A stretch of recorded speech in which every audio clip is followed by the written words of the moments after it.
cuek, tapi hidup menyatakan kebenaran seperti yang Tuhan kehendaki. Amin. Di Matius 7 itu bicara soal hidup munafik. Dan harus diakui jujur, memang kita ini manusia berdosa yang kadang-kadang pakai topengnya.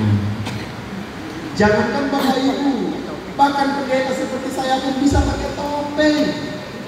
Bisa, bukan gak bisa. Karena apa? Ditutupi dengan jubah, ditutupi dengan kolor yang putih ini, ditutupi dengan pembawaan di mimbar. Saya sangat mungkin memanipulasi kebenaran dan akhirnya menjadi orang munafik. Tapi ini berita yang baik untuk kita. Apa ini? Kalau kamu semua, kita semua bertitik tolak kepada firman, kembali kepada firman. Saya percaya Ibrani katakan firman itu pedang bermata. Sebelum saya menyampaikan sesuatu bagi Bapak Ibu, firman itu lebih dahulu susah. Makanya ya Bapak Ibu, saya suka kalimat seorang pendeta namanya Charles Spurgeon. Dia bilang, khotbah yang baik adalah khotbah yang pertama-tama diberitakan kepada diri sendiri. Kalau cuma ngomongin tentang kehidupan orang, semua juga bisa, betul?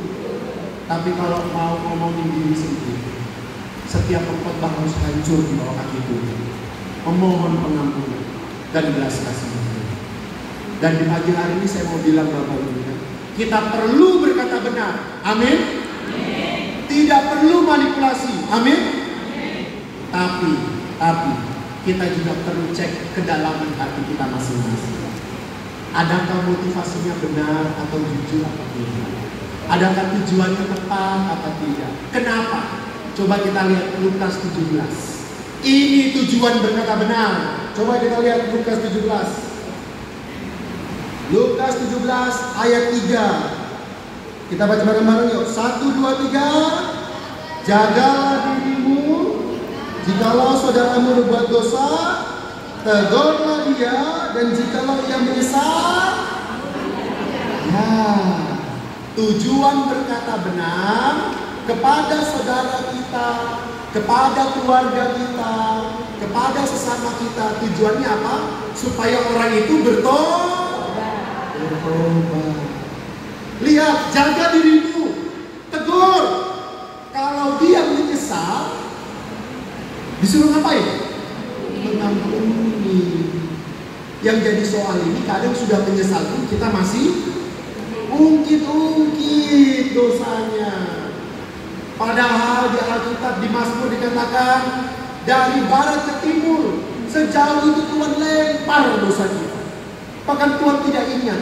Bayangkan Tuhan yang maha tahu tidak mau ingat dosa kita. Kok kita saling mengingat dosa orang lain? Coba lihat kanan kirinya sekarang. Boleh bilang begini sama kanan kirinya, kamu ingat dosa siapa? Jangan-jangan Bapak Ibu kita seringkali lebih banyak ingat dosanya orang lain. Dihitung-hitung. Dosa orang Bapak Ibu ditulis di atas batu. Dosa sendiri ditulis di atas pasir. Sehingga kalau ketiup angin, dosa sendiri dihapus. Tapi dosa orang selalu diingat-ingat. Tapi saya percaya kita semua yang di sini tidak begitu. Atau begitu juga? Ada. Oh ada. Kalau ada bertobat. Amin.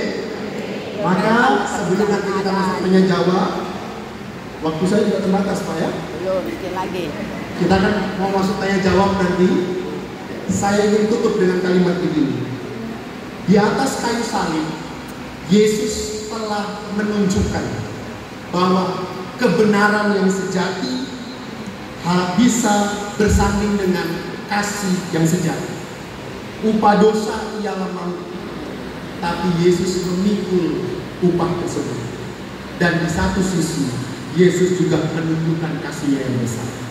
Karena Yesus sudah memberikan teladan sempurna melalui kematian dan kebangkitan di kayu salib, maka saudara dan saya dipanggil juga hidup dalam teladan yang sempurna, menyatakan kebenaran, tapi juga menyatakan kasih kepada sesama.